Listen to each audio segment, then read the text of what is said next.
Presentation by Medicine One, Dr. Shannon.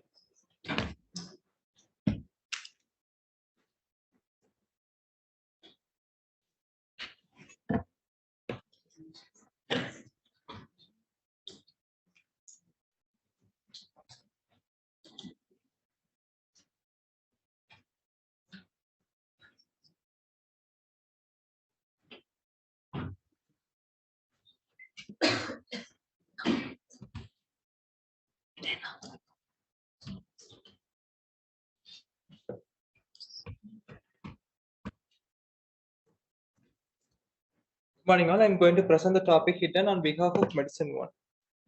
So he is a 36 years old male patient, Mr. B. A known case of PLHAV on drugs is admitted in the ward with chief complaints of pain in the right side of abdomen for the past 15 days. The history of presenting illness: he was apparently well before 15 days when he started developing right side abdominal pain associated with tightness for the past 15 days. So it's a dull aching pain, no radiation of pain, no relation to food intake. There was a history of weight loss, 5 kgs in the past 2 months. Loss of appetite was also present. The past history: PLHAV and TLD regimen for the past recently diagnosed. The personal history: non-smoker, is a non-alcoholic, normal sleeping pattern, normal bowel and bladder habits, he consumes a mixed diet. So family history: significant family history, father has diabetes mellitus. So on examination, vitally pulse rate was 76 per minute, blood pressure 110 by 70 millimeter mercury, respiratory 16 per minute, saturating at 99% on room air, pallor present, no icterus, no clubbing, no cyanosis, no actually lymphadenopathy was present, enlarged lymph nodes 2 into 2 centimeter present in bilateral cervical region. JP was normal.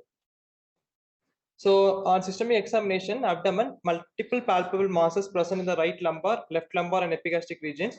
Liver was palpable 3 cm below the right costal margin, no splenomegaly. On respiratory system examination, normal vesicular breath sounds, no added sounds. CVS, S1, S2 present, no murmur. CNS, no obvious vocal neurological deficits was noted.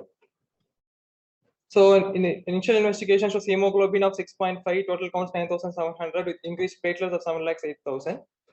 On other investigation shows creatine 0.94, lefty was normal, electrolytes also normal. Transferrin saturation was 4%, vitamin B12 also in lower end 212. Peripheral smear showed dimorphic anemia, stool local blood was positive. So iron deficiency anemia due to blood loss was diagnosed and was planned for scopies. So actually, this patient has bilateral retroperitoneal masses. Actually, he had an outside ultrasound abdomen which shows some bilateral retroperitoneal masses. On palpation, he had multiple abdominal masses in right lumbar, left lumbar, and in epigastric region. So we initially diagnosed as having some bilateral adrenal masses. So we went directly with the CT abdomen and pelvis. So it also shows bilateral adrenal glands replaced by heterogeneously enhancing masses.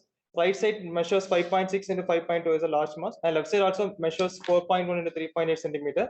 Multiple well-defined hypodense lesions in liver up to 1.9 into 1.2 centimeter, and enlarged greater omental, mesenteric, para-aortic, and para-iliac, external iliac, and inguinal lymph nodes. So we consider differential for bilateral adrenal mass in this patient. We look into the literature.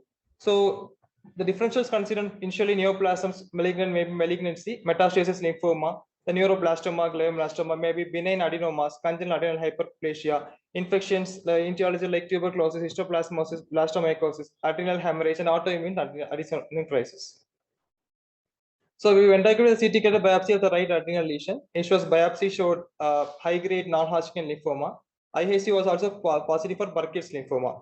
Tumors also positive for BCL6 gene rearrangement, CMYC gene rearrangement, negative for BCL2 gene rearrangement. So we also did a cervical lymph node biopsy as he had bilateral cervical lymphadenopathy, but it was negative.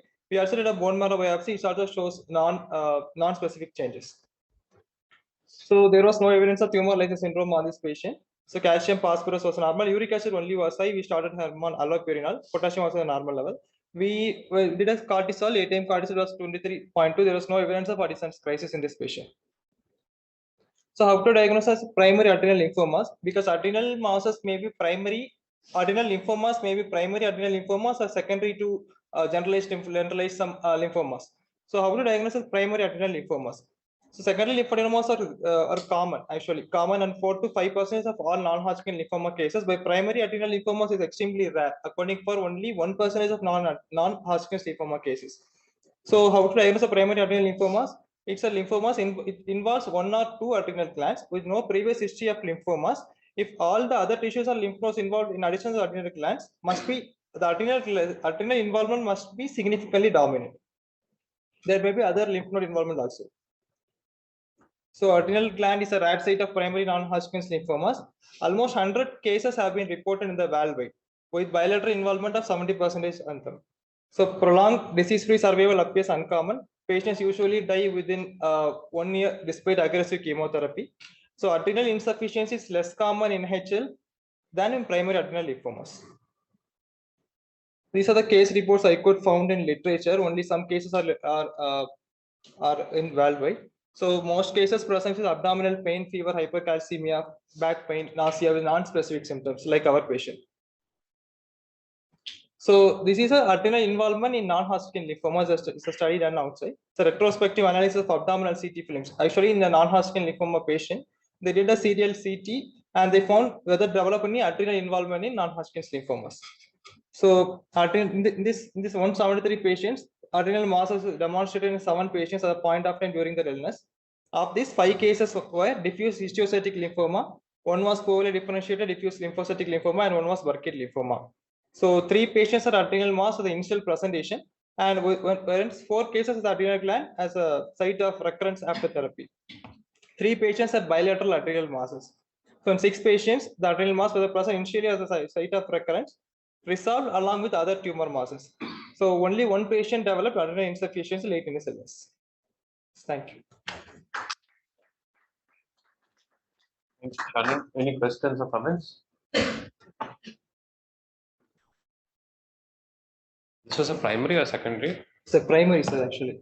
So there was some liver lesion and so on. Evaluation is there, but we tried further evaluation, plus patient went on DAMA, but the significant mass is present only in adrenal gland. Sure. So and usually Burkitt's, how do they present? Sorry, sir? Burkitt's, no, this patient had Burkitt's. Burkitt's, yeah. Yes, Burkitt's with HIV. So where is the most common site?